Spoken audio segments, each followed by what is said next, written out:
पूरे संसार में किसी से भी हमारी दुश्मनी ना हो। अब ये सब कैसे होगा? तो बोले नंबर 1, निरंतर जो नाम जप करता हुआ मालिक से प्रार्थना करता रहता है। मालिक कौन? अपने इष्ट से, कि हे प्रभु मुझे ऐसी सामर्थ्य दो कि कोई भी विषय मुझे परास्त न कर पावे और पूरे संसार में मेरा किसी से भी द्वेष न हो। अद्वेष्टा सर्वभूतानाम, गीता जी भी कह रही, अद्वेष्टा सर्वभूतानाम, किसी भी भूत प्राणी के प्रति हमारा द्वेष दोष भाव ना हो। पहला, निरंतर नाम जप और प्रभु से प्रार्थना। इसमें लिखा है मालिक से प्रार्थना, अपने स्वामी श्री हरि से, इष्ट से प्रार्थना कि मुझे ऐसी सामर्थ। प्रार्थना में बहुत सामर्थ है। अरे बहुत सावधानी की जरूरत है।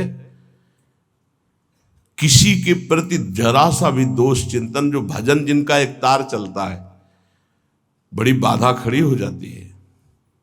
श्री रूप गोस्वामी जी लीला चिंतन कर रहे हैं, उसमें दिखाई दिया कि प्रियाजू पुष्प चयन कर रहे, ये पुष्प तो लालजू गोदी में उठा लिए, प्रियाजू ऐसे पुष्प का गुच्छा ले रहे, एक हाथ से डाल पकड़े हुए। लालजू ने देखा कि सुरक्षित डाल पकड़े प्रियाजू नजदीक की छोटी कुंज में, तो छोड़ दिया, तो प्रियाजू ऐसे और लालजू आनंदित हो रहे हैं। तो पूज्य श्री रूप गोस्वामी को भी हंसी आ गई कि लालजू को ऐसा विनोद सूझा। इस समय अत्यंत सुकुमार प्रियाजू डरप रही हैं। फिर लालजू ने अपनी गोद में ले लिया, फिर उनका शमन हुआ। जिस समय वो हंस रहे थे उस समय एक संत जा रहे थे जो लंगड़ा के चलते थे, ऐसे ऐसे, और वो ऐसे अर्ध निमीलित नेत्रों में ऐसे हंस रहे थे। उनको दृष्टि गई कि अरे भगवान ने मुझे लंगड़ा बनाया है तो हंस रहे हैं। हम तो समझ रहे थे बहुत बड़े महापुरुष हैं और ये हमारी हंसी कर रहे हैं, ऐसा कैसे हो सकता है? हाँ ना, हमारा प्रारब्ध भोग है ना, हमारा पैर ऐसा है इसलिए हंसी का पात्र में। बड़े अंदर से दुखी हो गए, चले गए, लीला बंद हो गई उनकी। अब आप बताओ, उन्होंने सोचा नहीं, देखा नहीं, वो तो प्रिया प्रीतम को देख रहे थे। बड़े विकल हुए जब लीला बंद हो गई, तो फिर पूज्य श्री सनातन गोस्वामी से चर्चा की, क्योंकि दोनों महापुरुष की हमारी लीला बंद हो गई, तो उनका एक ही उपाय, वैष्णव अपराध बन गया। वो वैष्णव अपराध, किसी वैष्णव को अभद्र बोले या दुख पहुंचाए, ऐसा संभव ही नहीं। महाप्रभु चैतन्य देव की कृपा से ऐसा संभव ही नहीं है। कैसे ऐसे? उनका है तो वैष्णव अपराध। अब ये विचार हुआ कि कैसे जाना जाए कि किससे अपराध बना, कैसे जाना जाए, जब किया ही नहीं प्रकट में तो जाना कैसे जाए? बोले कोई वैष्णव दुखी हो गया है तो वैष्णव सेवा की जाए, आसपास के जितने संत सबको निमंत्रण दिया जाए, पता चल जाएगा, सबकी जूठन पाई जाएगी तो शायद पुनः अपराध कोई हुआ हो जाने अनजाने में तो उसका मार्जन हो जाएगा। ऐसा हुआ, आसपास के सब संतों को निमंत्रण दिया गया वैष्णव। जे ही उनके पास निमंत्रण गया तो नाराज होके बोले, पहले तो उपहास करके हंसी उड़ाते हैं, फिर निमंत्रण देते हैं, हमें नहीं जाना। तुरंत सूचना आई कि वो नाराज है। अरे तुरंत गए पूज्य श्री रूप गोस्वामी जी और कहा, प्रभु कब हमने आपका उपहास किया? तो उनका, आप प्रभु प्रभु आप कर रहे हो, उस दिन हम जा रहे थे और जैसे हमारा भगवान ने पैर ऐसा कर दिया तो झटका मार के चलते हैं, तो आप हंस रहे थे। तो उनका, मुझे तो याद ही नहीं कि आप कब निकले और हम कब हंसे। तो उन्होंने समय बताया कि अमुक दिन और समय। अच्छा, तो उनका, प्रभु ऐसे बतानी नहीं चाहिए पर आप नाराज हैं इसलिए बता रहा हूं। प्रभु उस समय हम लीला देख रहे थे, प्रियाजू पुष्प चयन करने की, तो लालजू गोद में उठा के वो पूरी घटना बताई और कहा, अगर ऐसा भाव में हम हंस रहे तो आप उसी समय निकल रहे होंगे, आपको ऐसा लगा तो प्रभु आपके लिए नहीं था, आप क्षमा कीजिए। वो तो हम प्रियालाल, तो वो चरणों में गिरे जो दूसरे वैष्णव थे और कहा, अरे आप जैसे महापुरुषों के प्रति हमारा दोष भाव बन गया, क्षमा करो। वो राज्य तत्काल लीला प्रारंभ हो गई, तत्काल। अब आप विचार करो, जब दोष नहीं है वैष्णव दुखी हो गए तो लीला रुक गई। फिर अगर केवल स्वीकृति की हाँ ये गलत है, वो गलत कर रहे हैं तो भी हाँ गलत है, नहीं, और भगवान की लीला भगवान जाने। नहीं, आप बताओ कि ये गलत है कि सही, नहीं तो हम कोई जज है क्या? जिनके सहारे हम चल रहे हैं उनके सहारे वो चल रहे हैं, उनसे पूछो जाके, चल जाओ राधा राधा राधा। कभी किसी का फाइनल करने के नहीं, तस्मात् शास्त्रम तो तुम्हारा। ये बहुत सूक्ष्म विषय है, इसलिए वर्णन किया, बहुत सूक्ष्म विषय है, बहुत सावधान। नाम जापक भगवत प्रेम प्राप्ति के लिए इतनी सामर्थ्य जो अभी पीछे चर्चा हुई, उसके लिए निरंतर नाम जपो, प्रभु से प्रार्थना कि किसी भी के प्रति हमारा तनिक भी दोष भाव न बनने पावे। प्रभु से प्रार्थना, वही सबके हृदय में बैठे हैं, वही आपको ऐसे सामर्थ्य देंगे। क्योंकि सृष्टि में आपके प्रति प्रतिकूल व्यवहार होगा, आपका उपहास करेंगे, आप नाना प्रकार के कटु वचन बोलेंगे, आपको सह जाना है, उनके प्रति कटु वचन नहीं करना, दोष भाव नहीं करना, नहीं अपनी भगवत प्राप्ति में बाधा आ जाएगी। ये सूक्ष्म विषय सब कोई नहीं समझ पाएगा, लेकिन उपासक जो भगवत प्राप्ति करना चाहते हैं, अपना भजन बचाना चाहते हैं, वो इस बात को अच्छे से पकड़े। दूसरा, जो दिनचर्या दी गई है उसमें आलस्य ना होना, भगवत प्रेम प्राप्ति या ऊंचाई पर चढ़ने के लिए जो दिनचर्या है, हमको ये नहीं देखना है कि अमुक साधक आता है कि नहीं आता है, अमुक नहीं आता तो हम भी नहीं आते हैं, ऐसा नहीं। अमुक की त्रुटि है, उसका सुधार करना चाहे तो कर सकता है, लेकिन आप सुधरे हुए हो तो आपको अच्छे आचरणों का अनुकरण करना है। आपको ऐसे आचरण नहीं करने हैं जिनसे हमारी दिनचर्या बाधित हो जाए। एक चीज और ध्यान रखना है, इसको बहुत विस्तृत रूप से समझा इसलिए रहे कि एक दिनचर्या है जिसके पास सेवा नहीं, गुरु सेवा, और एक दिनचर्या है जो गुरुजनों की सेवा में रहते हैं। उनसे हो सकता है जो भागवतिक दिनचर्या का आदेश दिया गया है वो ना हो, तो उनको असंतुष्ट नहीं होना, क्योंकि वो गुरु सेवा में है। सारी दिनचर्या का फल जो है वो गुरु प्रसन्नता है। तो अगर वो गुरु सेवा में, जैसे हमारी श्री जी की भोग सेवा में है, अब प्रातः बाल भोग से लेकर के शयन तक कितने भोग श्री जी को लगते हैं, अब उनमें उनको हो कि हमारी दिनचर्या तो नहीं। अब जैसे जो और हैं सेवा में है, बहुत से, कोई किसी सेवा में, कोई किसी सेवा में, अब उनकी दिनचर्या वो माला लेके नहीं बैठेंगे। थोड़ी थोड़ी देर में जो दिनचर्याएं हैं, जो सेवाएं हैं, तो उनको इस बात का पश्चाताप नहीं करना कि मेरी दिनचर्या नहीं चल रही। वो तुम्हारी दिनचर्या गुरु प्रसन्नता के अंतर्गत है, उसमें नहीं सोच। और ये नहीं सोचना कि अब हम सेवा कर रहे हैं तो हमारा वो भजन तो हो नहीं रहा जो दूसरे माला से कर रहे हैं, तो पता नहीं मेरी गति क्या होगी। ये नहीं सोच। गुरु सेवा का एक प्रताप है, ये भी ध्यान रखना। जैसे मान लो कोई शरीर के वस्त्र धो रहा है, कोई ऐसी सेवाएं कर रहा है, वो नाना प्रकार की सेवाएं हैं जिनमें उनको समय ही नहीं मिल रहा कि वो बैठ करके पद गायन करे, वो 11 माला 41 माला वो संख्या पूरी करे। अच्छा, सेवाओं में लगा है तो उसका मन लगा है। अब उसका मन कहाँ लगा है? ये वस्त्र गुरु जी का है, ये गुरु जी के लिए जल है, ये उसका चिंतन हो रहा। ध्यान मूलम गुरु मूर्ति, पूजा मूलम गुरु पदम, मंत्र मूलम गुरु वाक्य, मोक्ष मूलम गुरु कृपा।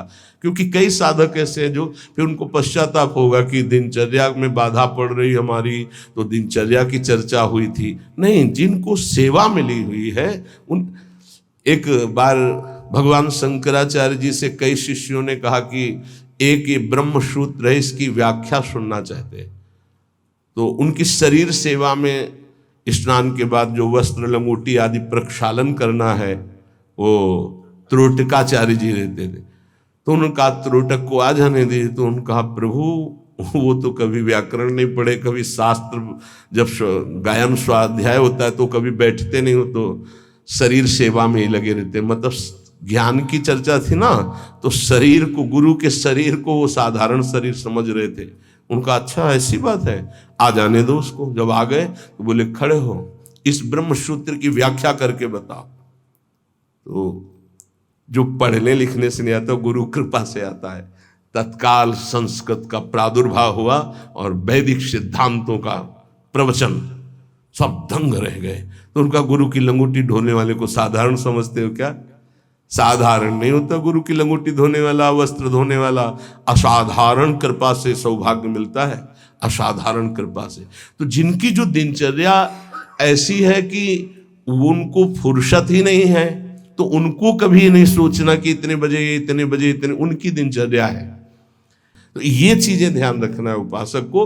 प्रमाद में हमें दिनचर्या में बाधा नहीं पहुंचानी, प्रमाद युक्त हमारी दिनचर्या नहीं होनी चाहिए। यदि गुरु सेवा, इष्ट सेवा में हमारी जो गुरु की अन्य साधकों के प्रति बताई हुई दिनचर्या उसमें बाधा पड़ती है तो वो बाधा नहीं मानी जाएगी आपकी। दूसरा जो अभी वर्णन किया, गुरु प्रदत्त दिनचर्या में बाधा नहीं होनी चाहिए। बहुत बड़ी चीज है गुरु प्रदत्त दिनचर्या, बहुत बड़ी वस्तु है, बहुत बड़ी वस्तु। गुरु सेवा मिल गई तो लाडली जो अधीन हो गई पक्का। तीसरा, कुसंग से दूर रहना, ये बहुत जरूरी है, बहुत जरूरी है। रावण लंका में रहता था, लंका समुद्र के किनारे थी, समुद्र निर्दोष था, पर ऐसे दोषी का संग समीपता होने के कारण समुद्र को बांध लिया गया, समुद्र बांधा गया। जिसकी मर्यादा अपार है उसे मर्यादा पुरुषोत्तम ने बांध दिया। किस लिए बांधा गया था? क्योंकि रावण का पड़ोसी था, रावण का पड़ोसी होने के कारण समुद्र को बांध दिया गया। जो रही मुत्तम प्रकृति का कर सकत कुसंग, चंदन विष व्यापत ने लपटे रहत भुजंग। अच्छा, जब कोई गलत करता है तो वो चार से थोड़ी कहता है कि मैं गलत करता हूं, नहीं, वो सही और कुबुद्धि को वो ही सही दिखाई देता है, गलत सही दिखाई देता है और वो परमार्थ से भ्रष्ट हो जाता है। इसलिए कुसंग से बहुत दूर रहना चाहिए। सत्संग और कुसंग का कैसे पहचान करोगे कि हमारा कुसंग हो रहा है, हमारा सत्संग हो रहा है या कुसंग हो रहा है, कैसे पहचान करोगे? तो संतों ने कहा है, जाके संग कुमति मति उपजय करत भजन में भंग, जिससे देह भाव पुष्ट होने लगे, भगवत भाव नष्ट होने लगे, वैराग्य भाव नष्ट होने लगे, राग पुष्ट होने लगे, भजन छूटने लगे, संसार अच्छा लगने लगे, नाम छूटने लगे और ध्यान अच्छा लगने लगे। गुरु से अश्रद्धा हो जाए, भक्ति से अश्रद्धा हो जाए, ये कुसंग का फल होता है। अच्छा, कुसंग का फल जब आपके ऊपर चढ़ेगा तो आपको नहीं लगेगा मैं कुसंग कर रहा हूं, नहीं तो ठीक हो जाओगे। सामने से महापुरुषों को लगेगा कुसंग कर रहा है, और वो जब कहते हैं तो उनको चिड़चिड़ाहट होती, मैं कहां कुसंग कर रहा हूं। नहीं नहीं, क्योंकि कुमति कभी स्वीकार नहीं करती कि मैं कुमति हूं, अगर स्वीकार कर ले तो सुमति आ जाए। कुसंग से बचना चाहिए। पहला है निरंतर नाम जप करते हुए भगवान से प्रार्थना करना कि कभी किसी के प्रति हमारा दोष दर्शन न हो, शत्रुता का भाव न हो। दूसरा, गुरु प्रदत्त दिनचर्या का पालन करना, आलस्य बिल्कुल ना आने देना। तीसरा, कुसंग से बचना। और चौथा, उन ग्रंथों से, उन प्रवचनों से, उन किस्से कहानियों से, उन चित्रों से बचना चाहिए जिनसे हमारा भगवत भाव नष्ट होता है। जैसे कल एक प्रसंग में प्रश्नकर्ता कह रहे थे कि हमको उपदेश मिला है कहीं से, बस श्वासों के आने जाने पर ध्यान दो, बस इसी से परम पद मिल जाए। यार, श्वासें तो वैसे ही चल रही हैं, आने जाने के ध्यान का मतलब क्या रहा? श्वासों के आने जाने का ध्यान दो कि खाली तो नहीं जा रहे हैं। हर में राधा वल्लभ सी हरिवंश, राधा राधा राधा। जैसे कल आपसे कहा था, नाम रूप लीला धाम से हटा दे वो कुसंग होता है। वो बेचारा, पर हमका थोड़ी श्रद्धा है हमारे प्रति। बोले श्रद्धा ही तो लाई है आपके पास, तो हमका आज से राधा राधा नाम जप कर, और प्रभु का जो रूप ध्यान में तुम्हारे प्रिय लगे, राम रूप, कृष्ण रूप, हरि रूप, जो भी, तुरंत ध्यान कर, उनके ध्यान में लग। ये बिहारी जो राधा रमन, जो राधा वल्लभ, जो साक्षात भगवत प्राप्ति के लिए ही तो विग्रह रूप धारण करके प्रकाशित हो रहे। कभी कभी जिसे हम सत्संग समझते हैं वो कुसंग बन जाता है। इसको ध्यान से सुनना। इसीलिए रोज सत्संग में घुमा के आ जाती है बात कि इष्ट मिले और मन मिले, मिले भजन रस रीति। अरे भगवान शिव नाम जप करते हैं, सनकादि नाम जप करते हैं, वो परमात्मा निराकार है, साकार है, सगुण है, निर्विशेष, पूरा का पूरा आपको समझ में आ जाएगा। फिर उनको समझाया कि गुरुदेव साकार है कि निराकार, जो उपदेश किए थे। बोले साकार है। प्रणाम करते हो? हाँ। माला पहनाते हो? हाँ। तो गुरुदेव की पूजा हुई कि नहीं? बोले हाँ हुई। तो उनका गुरुदेव मूर्त है कि अमूर्त? बोले मूर्त। तो उनका मूर्ति पूजा हुई कि नहीं? बोले हाँ हुई। तो हमको फिर काहे परेशान हो? समझे में नहीं आता है। अरे भाई, बहुत संभल के शास्त्रों में जो लिखा उसको समझना के लिए बहुत पवित्र बुद्धि चाहिए। परमात्मा निराकार भी है। कैसे निराकार है? देखो, आकार खंबे का इसमें है कि नहीं? और जब भावना किया प्रहलाद जी ने कि है, तो निकल पड़ा ना नरसिंह रूप में, तो है ना साकार। वो निराकार रूप से सब जगह है, पुकारो तो साकार रूप होकर अभी दिखाई दे। वो साकार भी है और निराकार भी है। यहां जल है, इस वायुमंडल में जल है। देखो बोला कहां गीला हुआ। और एक मशीन है, जो उसको ऑन करके रखो तो एक कमरे में 3.5 लीटर 4 लीटर पानी 4-5 घंटे में निकल जाता है। और कमरे में कहीं बूंद नहीं है। वाष्प मतलब जल है, वाणी है। वाणी का मतलब आकाश शब्द है, वायु है, अग्नि तत्व है, इन सब कुछ विराजमान है। लेकिन निराकार दिखाई दे रहा है ना? कहां दिखाई दे रहा? सब साकार रूप में आ जाता है। वही साकार है, वही निराकार, कुछ अंतर नहीं। सबके हृदय में आकार, ये देखो बाहर, और अंदर बैठा हुआ है निराकार। और पुकारो तो आकार रूप के लेके आ जाएगा। राम मर्यादा पुरुषोत्तम कमल नयन रूप धर करके वही आ जाए। वही रूप है, वही अरूप है। कोई अंतर नहीं। सब ज्ञान हो जाता है नाम जप से, सब ज्ञान। पर बचो ऐसे उपदेश से जिससे भजन ही न हो पावे।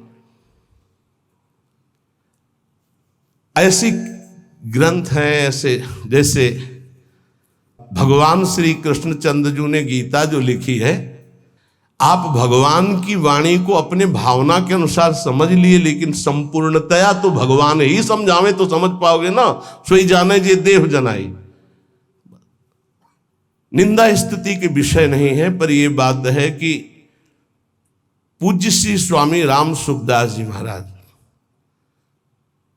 इतनी सरल भाषा में गीता जी का स्वरूप प्रकाशित किया कि मुझे लगता है कि अपने जैसे मंद बुद्धि वालों को भी भगवान की दिव्य वाणी समझ में आए। स्वामी जी का अवतार इसी बात के लिए हुआ था, गीता जी के लिए, श्री स्वामी राम सुखदास जी, कि साधारण से साधारण आदमी गीता के गूढ़ शब्द को, राष्ट्र को जान जाए। इतना बड़ा विस्तार से अमृत दे दिया गीता जी के भाव का। और ज्ञानदेव जी महाराज, एकनाथ जी महाराज, आद्य गुरु भगवान शंकराचार्य, जो बहुत से बड़े बड़े महापुरुषों ने गीता जी की टीका, हमें लगता है वो इन महापुरुषों की टीका के बाद अब हमको और कौन सा ज्ञान जानना बाकी रहेगा। एक बार एक सेवकवाणी श्री दामोदर दास सेवक जी की, नए नए हम थे तो हमको किसी ने दिया था कि पढ़ना। महाराज जी को हमारा ये काम था, गुरु जी से जांच करवाए बिना हम किसी, क्योंकि पता है कि जिस विषय के हमें तो हमारे प्रमाण लगे, तो उनका महाराज जी वाणी जी प्राप्त हुई, वो किसी और। महाराज जी ने जो देखा ऐसे वाणी ली, किसी की भी लिखी हुई ऐसे लव, और तुरंत ऐसे फूल में लपेटा, बोले जाओ यमुना जी पधरा के आओ। और फिर ये वाणी आजीवन के लिए वो बस्ता में बंदी, लेकिन ये टीका जो लिखी हुई है ये पास गुरुदेव से, इसीलिए हम जितने भी साधक अपने, हमारे गुरुदेव ने जो पास किया है अर्थ, ये पूज्य श्री आचार्य चरण का। बस कोई भी हो, गुरु से जो पास, बस वही। तो ये ध्यान रखना कि महापुरुषों ने जो टीका की है वो ऐसे अर्थ नहीं लिखा है। गुरुजनों की दृष्टि बहुत पैनी होती है, अपने बच्चे को कैसे बचाते हैं। ये उन ग्रंथों का अर्थ नहीं पढ़ना जिनको ब्रह्म प्राप्त, भगवत प्रेम प्राप्त महापुरुष प्रमाणित नहीं करते, उन ग्रंथों को नहीं पढ़ना बहुत ही भटकाव है। आपको सच्ची बता दें, वाणी जी को अपने अनुकूल करके अर्थ किया जाता है। वो महापुरुष जो क्षमता को प्राप्त है, चाहे गीता हो चाहे भागवत हो, हमारा किसी से अपनेपन वाला बात नहीं कह रहा हूं। आज तक पूज्य श्री हनुमान प्रसाद पोद्दार जी महाराज के संपादन के किए हुए वाणी ग्रंथ में एक शब्द पर कभी संशय नहीं हुआ। आज तक पूज्यपाद उड़िया बाबा के उपदेश में कभी एक शब्द पर संशय नहीं हुआ। पूज्य श्री स्वामी राम सुखदास जी महाराज के एक शब्द पर संशय नहीं हुआ। जैसे पूज्य स्वामी जी का एक छोटी सी पत्रिका निकली थी ग्रंथ में, गुरु के बिना मुक्ति। स्वामी जी ने जो कहा उसके अंतर की बात समझ लो। स्वामी जी ने के पास इतनी शिकायतें पहुंची, रोना धोना और बड़ा विचित्र कोटि का। उस समय जिनके प्रति शिकायत हुई थी, तब स्वामी जी ने सभा में कहा था कि तुम जो सुन रहे हो, ये जगत गुरु श्री कृष्ण की वाणी सुन रहे हो, इसको मानो, इसी से तुम्हें परम पद मिल जाएगा। ऐसे बनाने की जरूरत नहीं है जहां ऐसे शिकायतें आ रही। स्वामी जी किस लक्ष्य को लेकर बोले थे? स्वामी जी किसी संप्रदायवाद को नहीं काटे, स्वामी जी किसी गुरु परंपरा को नहीं काटे। स्वामी जी के शब्द थे उस बनावटीपन के लिए, जो बनावटीपन से ठगा जा रहा है, लोगों के जो चित्तों की श्रद्धाओं का मर्दन किया जा रहा था। जब स्वामी जी के पास शिकायतें पहुंची, तब स्वामी जी ने वो बात कही कि ये जगत गुरु की वाणी है गीता जी, इसको सुनो, स्वीकार करो, जाओ, परम कल्याण ना हो जाए तो बताना, गुरु के बिना मुक्ति। गुरु बनाने की जरूरत नहीं, वचन सुनो, मानो और जाओ। कोई एक शब्द में उसको घसीटो मत इधर उधर, सीधे जिस प्रसंग से महापुरुष बोले उस बात को समझना है। तो हमको ऐसे ग्रंथ नहीं पढ़ने, ऐसी किताबें, ऐसे शास्त्रों की व्याख्या, ऐसे किस्सा कहानियां, ऐसे दृश्य, ऐसे चित्र, ये सब ना देखे जो भजन में बहुत बाधक है। पांचवा, किसी भी बहाने से जिसमें महिलाएं नृत्य करती हों वो दृश्य न देखे। भले कीर्तन हो रहा है, भजे भजन हो रहा है, लेकिन जिसमें माताएं बहनें नृत्य कर रही, बैरागी को देखने की जरूरत नहीं है। फिर और नौटंकी तमाशा और सीरियल और वेब सीरीज इनकी तो जरूरत नहीं है, बिल्कुल नहीं। कि खाली समय है, हम बड़ा मोबाइल है स्मार्ट, चाहे जितने स्मार्ट बनो, माया से ज्यादा स्मार्ट नहीं हो। वैसी स्मार्ट गिरी में फंसा देगी तुम्हें, ये सारी स्मार्ट गिरी चली जाएगी। बहुत होश में। चेटक, नाटक, नाच, तमाशा, ये सब परमार्थ के लिए बहुत हानिकारक है। किसी बाहरी साधक से पूछा कि मोबाइल में आप, बोले बस गेम खेल लेते हैं। अरे यार, गेम खेलना है तो नाम का गेम खेलो, मंत्र का गेम खेलो, हाँ, वाणी जी का पूरा गेम खेलो। क्या शुरू करो उल्टा चतुरासी जी, आज वह देखिए तो प्यारी रंग भरी, छाण दे माननी मान मन धरी, वो नागरता की उल्टा गेम खेलो। अभी देखो आंसू आने लगेंगे तो ये गेम खेलोगे। अगला सूत्र, प्रेम प्राप्ति के, अपनी निरख परख स्वयं करते हुए गुरुदेव से जांच करा ले। अपनी अंतर की वृत्तियों को देख ले, जहां को संशय लगे तो जांच करवा ले कि ये वृत्ति सही है या गलत, जैसे बाहरी लोग आके कराते हैं।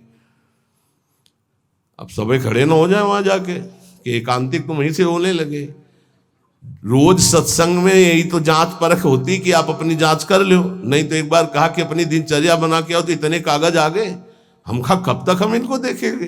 दिनचर्या जांच, इंद्रियों का जब विषयों के प्रति आक्रमण होता है, एक वेग होता है, एक आकर्षण होता है, एक ऐसा जिसे तुम रोक नहीं सकते, उस समय तुम्हें जरूर संत संग में हो जाना चाहिए। उस समय बुद्धि काम नहीं करेगी। और जिस समय तुम्हारा केवल बुरा चिंतन बन रहा है, ये उस समय की बात है कि आक्रमण हो चुका है, अब तुम बच नहीं सकते। अब इसको संत संग से मिटाओ तुरंत, तुम अकेले नहीं मिटा पाओगे। और अगला जो है वो कह रहे हैं, जब तुम्हारा चिंतन गलत हो रहा तो नोच के फेंक दो, मिटा दो उस चिंतन को जो गंदा हो रहा है, नहीं तो आगे फिर वही दशा आ जाएगी। एकांत में इंद्रियां और मन साधक के ऊपर शासन करते हैं। उस समय साधक को अपनी इंद्रिय और मन की रखवाली करना है बस। इसलिए एकांत में भजन बहुत जरूरी है। 10वां, जैसे परीक्षार्थी परीक्षा की तैयारी करता है, ऐसे परमार्थी द्वंद्वों की तैयारी कर ले। मान अपमान, निंदा स्तुति, लाभ हानि, सुख दुख, ये आने वाले हैं, तुम्हें समान रहना है। तैयारी करो परीक्षा की। और ये परीक्षा जब होती तब आप समझ नहीं पाते कि आपकी परीक्षा हो रही, और समझने नहीं दिया जाएगा परीक्षा हो रही। कम से कम परीक्षा में तो बताया जाता है कि कल से पेपर शुरू है, सावधान, तैयारी कर लियो। अपने यहां परीक्षा बताई ही नहीं जाती, बाहर निकले से शुरू हो गई परीक्षा। अब तुम्हारे दिमाग में नहीं कि परीक्षा है, तो तुम उससे लड़ पड़े, फेल हो गए, नंबर कट गए।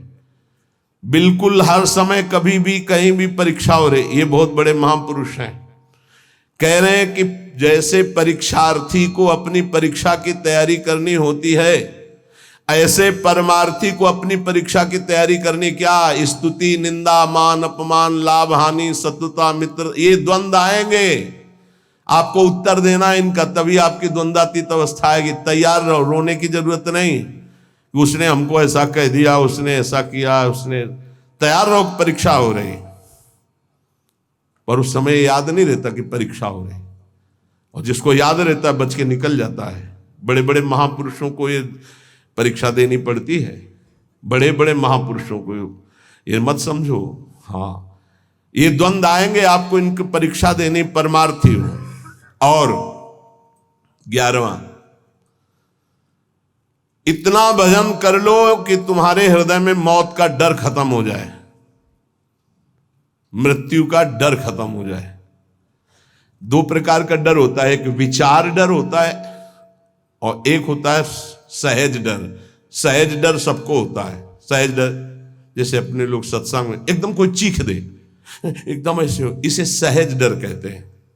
ये बड़े बड़े ज्ञानियों को, जीवन मुक्तों को भी होता है, पक्का होता है। जैसे अभी कोई कीक एकदम निकले तो एकदम ऐसे हो जाएंगे, अरे सुरक्षित हो, कोई ऐसा। पर ये सहज डर है। और एक होता है विचार डर।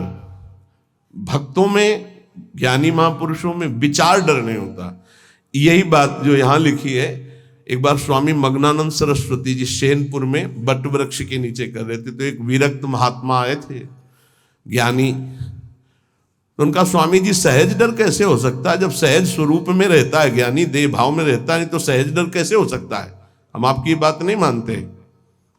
विचार डर तो होता ही नहीं, लेकिन सहज डर भी नहीं होता। कोई संसारी आदमी वो देह भाव से ऊपर उठे। महात्मा को चौकी लगाओ, वो बड़े सिद्ध पुरुष थे, बड़े, देखो जो भगवत प्राप्त होते बड़े मस्त रहते हैं, बड़े मौजियल, उनको किसी की परवाह नहीं होती। एक मस्ती, ऊंची चौकी में बैठा ला। तो उनका कह रहे, नहीं महाराज आप नीचे बैठे हैं। बोले, आप इतना सुंदर ज्ञान की बात कहे, आपको चौकी ना मिले, विराजो। बैठ गए चौकी। और उनको क्या पता कि सिद्ध महापुरुष लीला हो रही। तो जो इस शुरू की, तो जो गीध है या जैसे चील है, ये बड़े पक्षी होते हैं। तो एक चील ऐसे बैठा बरगद की सूखी डाल पे, वो खर खर खर ऐसे करती, जो ऐसे आए वो ऐसे हुए, चौकी के नीचे गिरे। चौकी ऐसे हुई, ऐसे गिरे। अरे अरे भाई, चौकी संभालो संभालो, बैठो बैठो महाराज। ये कौन सा डर था? बम तो नहीं गिरा है ना? अच्छा, डार गिर रही तो कोई बहुत बड़ी तो गिर नहीं हो, आप देहातीत महापुरुष, डर कौन सा था? हंस दिए उनका, अच्छा अच्छा अच्छा अच्छा, अच्छे तो थे ही। उनका अच्छा अच्छा, परीक्षा हो गई। बोले, इसे सहज डर कहते हैं, ये सबके ऊपर होता है। सहज डर सबको होता है, पक्का सहज डर। अचानक कोई आवाज हुई, सबको पता है, तो वो एकदम डर जाता है। वो डर नहीं है, वो सहज डर है। और एक है विचार डर। भक्त को विचार डर नहीं होता। तो कह रहे, इतना भजन करो कि मृत्यु का डर खत्म हो जाए। खत्म हो गया मृत्यु का डर, मरने से जो डरने का भय है वो खत्म हो जाए, तब जानो कि अब हमारा थोड़ा भजन रंग लाया है। सबसे पहले मृत्यु का भय खत्म हो। देख लो, परख लगाओ। मृत्यु का डर कैसे? अगर आज शाम तक डॉक्टर कहे कैंसर हो गया तो कैसा लगेगा? मृत्यु पर अगर विजय प्राप्त करनी है तो मृत्यु को याद रखना पड़ेगा। ये बात ध्यान रखो, जिसने मृत्यु को याद किया वो भगवान से चित्त जोड़ा, और जिसने भगवान से चित्त जोड़ा वो मृत्यु पर विजय प्राप्त कर लिया। मृत्यु ऐसी लग रही है, अब उसका उदाहरण तो कुछ है नहीं, पर ऐसे बता रहे जैसे ब्याह की तैयारी होती तो कैसा होता है, हर दोस्त से हाथ मिलाता है हंसता हुआ, मैं मत फूला घूम रहा है, क्यों? क्योंकि उसका ब्याह होगा। लौकिक उदाहरण परमार्थ में फिट ही नहीं होता, पर वो कुछ फूलन जिसे कहते हैं, उत्साह जिसे कहते हैं, वो ऐसा कुछ समझो जैसे माँ के इकलौते बेटे का ब्याह तय हो गया और बारात की व्यवस्था बिल्कुल फिट तैयारी हो रही, उससे देखो नई साड़ी पहने मार फूली फूली जो घूमती है, नहीं घूमती? इससे असंख्य गुना सुख उस उपासक को होता है जिसको मृत्यु का डर खत्म हो जाता है भजन से। ये ऐसा कि जैसे कि कब वो दिन आएगा जब श्रृंगार करके हम अपनी प्रियाजू के पास होंगे और इस शरीर का व्यवहार खत्म प्रियाजू के पास।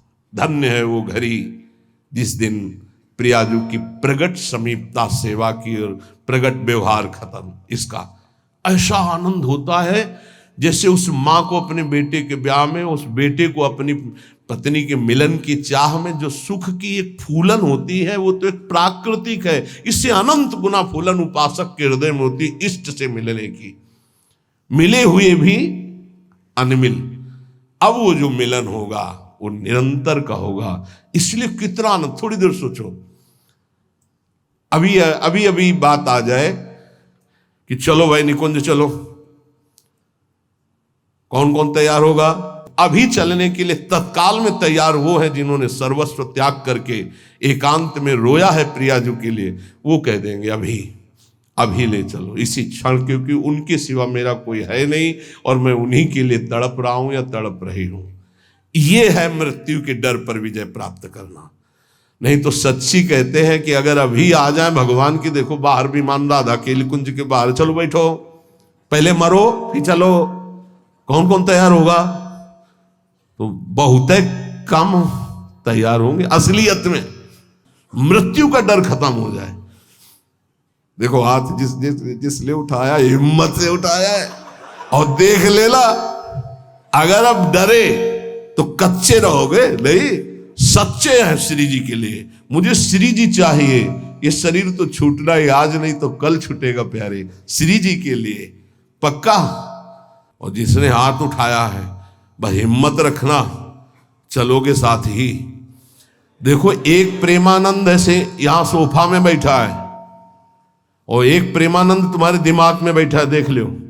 तुम्हारे दिमाग वाला प्रेमानंद तभी मुक्त होगा जब तुमको मुक्त कर देगा, ये बात पकड़ लेना।